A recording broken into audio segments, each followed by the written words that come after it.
आज इस वीडियो में हम कुछ ऐसे लॉज के बारे में बात करेंगे जो जनरली लोगों को पता होना चाहिए लेकिन लोगों को नहीं पता होता है। और हमारी डेली लाइफ के अंदर अगर ये रूल्स और लॉज हमें पता हो तो हमारी लाइफ के अंदर ये बहुत ही ज्यादा हेल्पफुल हो सकते हैं। देखिए, हमने बहुत बार देखा है और शायद कुछ लोगों के साथ ऐसा हुआ भी होगा कि ट्रैफिक पुलिस वाले हमें रोक के रखने के लिए हमारी गाड़ी में से चाबी निकाल लेते हैं। ये बात सुनने में बहुत ही नॉर्मल साउंड कर रही है, लेकिन क्या आपको पता है कि मोटर व्हीकल एक्ट 1932 ऐसा करने की परमिशन नहीं देता है। ये लीगली अलाउ नहीं है और कोई भी ट्रैफिक पुलिस वाला आपकी गाड़ी में से आपकी गाड़ी की चाबी कभी भी नहीं निकाल सकता है। और अगर किसी वजह से वो आपके ऊपर फाइन लगा रहे हैं तो आपको मालूम होना चाहिए कि जो आपके ऊपर फाइन लगा रहे हैं उनके पास चालान बुक या फिर ई चालान उनके पास मौजूद होना चाहिए। और ये बात मैं आपको जरूर बताना चाहूंगा कि अगर कोई भी ट्रैफिक पुलिस वाला आपको रोक रहा है तो वहां से भागने की कोशिश आप कभी भी ना करें, वहां पे रुक जाएं। और अगर आप ना रुक कर वहां से भागने की कोशिश करते हैं तो ऐसा करने पे वहां पे मौजूद सब इंस्पेक्टर या फिर उससे ऊपर का ऑफिसर करेंगे आपसे आपकी गाड़ी के पेपर्स या फिर आपकी गाड़ी जमा कर सकते हैं। और अगर जबरदस्ती आपकी गाड़ी की चाबी निकाली जा रही है या फिर आपके जबरदस्ती डॉक्यूमेंट जमा करे जा रहे हैं आपकी गाड़ी के, तो ऐसे में आप कमिश्नर ऑफ पुलिस या फिर डेप्यूटी कमिश्नर के पास आप अपनी कंप्लेंट फाइल कर सकते हैं। दूसरा है directorate general of civil aviation rule. Civil aviation rules की रेगुलेटरी अथॉरिटी है, तो उनके रूल्स के हिसाब से अगर आप टाइम पे एयरपोर्ट पहुंच जाते हैं और वहां पे टाइम पे आप चेक इन भी कर लेते हैं, लेकिन फिर एयरपोर्ट अथॉरिटी की तरफ से आपकी फ्लाइट 2 से 5 घंटे के लिए डिले हो जाती है, तो ऐसे में आप उनसे हक से फ्री मील्स या फिर रिफ्रेशमेंट मांग सकते हैं। और अगर आपकी फ्लाइट 6 या फिर 6 से ज्यादा घंटे के लिए डिले होती है तो फिर ऐसे में आप अपनी टिकट का रिफंड या फिर उनसे किसी अल्टरनेट फ्लाइट में अरेंजमेंट करने के लिए बोल सकते हैं।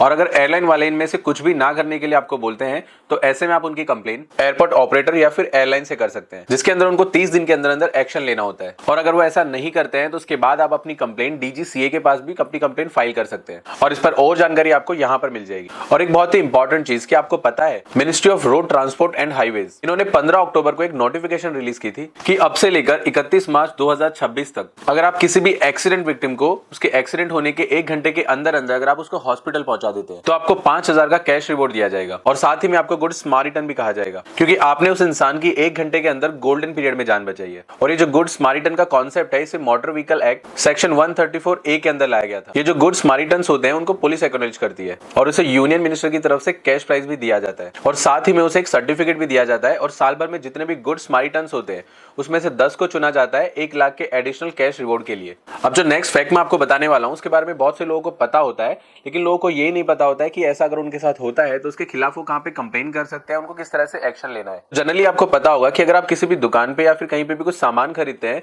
तो उसके ऊपर जो MRP लिखा होता है आपको उसके ऊपर पे नहीं करना होता है। लेकिन कभी कभी ऐसा होता है कि अगर आप कोल्ड ड्रिंक खरीदने गए तो उसके कूलिंग चार्ज के नाम पर आपसे MRP से ज्यादा पैसा ले लिया जाता है। ये बात इलीगल है और ये बात आपको भी पता होगा, लेकिन ऐसा अगर आपके साथ होता है तो ऐसे में आप क्या कर सकते हैं। तो मैं आपको ऐसे में एक बात बता दूं कि एक आदमी ने एक चिप्स का पैकेट खरीदा था जिसपे लिखा था कि उसका नेट वेट 20 ग्राम है, लेकिन जब उस इंसान ने जाकर के उस पैकेट को तोला तो उसका वजन 20 ग्राम से 3 से 4 ग्राम कम निकला। तो फिर उस इंसान ने कंज्यूमर फोरम में जाकर के केस कर दिया। तो फिर उस इंसान को 1 लाख का कॉम्पेंसेशन भी मिला और साथ ही में कंपनी पे फाइन भी लगाया गया। तो अगर कोई भी दुकानदार अगर आपसे MRP से ज्यादा चार्ज करता है या फिर आपने कोई सामान खरीदा और उस पर जो डिटेल्स लिखी होती है उससे अगर अलग उसके कंडेंसीज है तो आप मैन्युफैक्चर के अगेंस्ट भी केस फाइल कर सकते हैं और इस लिंक के ऊपर जाकर के आप कंप्लेंट फाइल कर सकते हैं। इसी के साथ साथ लीगल मेट्रोलॉजी एक्ट के सेक्शन 36 के अंदर आप कंज्यूमर फोरम जाकर भी उनके ऊपर फाइन इंपोज करवा सकते हैं। और अगर आप मान लीजिए कि आप सामान खरीदने गए और उन्होंने कहा कि कैरी बैग चाहिए और आपने कहा हाँ, और फिर वो आपसे कहते हैं कि इसका तो चार्ज लगेगा, तो ऐसे में आपको ध्यान देना है कि क्या उस कैरी बैग के ऊपर उस कंपनी का नाम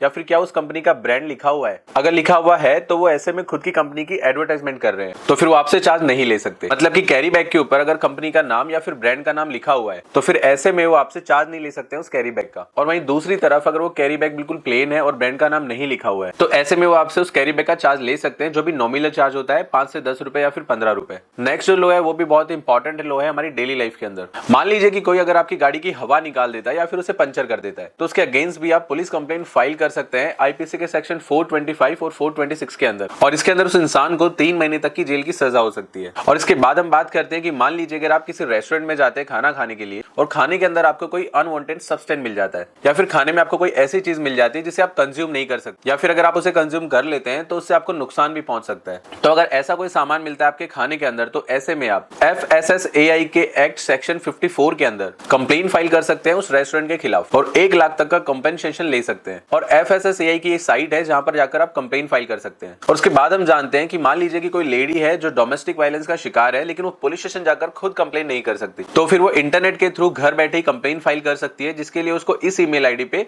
कंप्लेन भेजनी होगी। और उसके बाद उस पुलिस स्टेशन का हेड ऑफिसर अपने पुलिस स्टेशन से कांस्टेबल उनके घर भेजेगा और उसके अंदर उसको अपना स्टेटमेंट रिकॉर्ड करवाना होगा। और इसके अलावा अगर कोई वाइफ अपने हस्बैंड को अपने बूढ़े माता पिता, अपने भाई बहन या फिर अपने रिलेटिव्स को छोड़ने के लिए मजबूर करती है तो इसे मेंटल क्रुएलिटी माना जाएगा। तो ऐसा होने पर आप अपनी वाइफ से 13 clause 1 of Hindu marriage act के तहत डाइवोर्स फाइल कर सकते हैं। तो मैं उम्मीद करता हूं कि ये वीडियो आपको पसंद आया होगा और आपको बहुत काम आएगा। तो इस वीडियो को लाइक करें और ऐसे अपडेट पाने के लिए आप हमारी चैनल को सब्सक्राइब भी कर सकते हैं।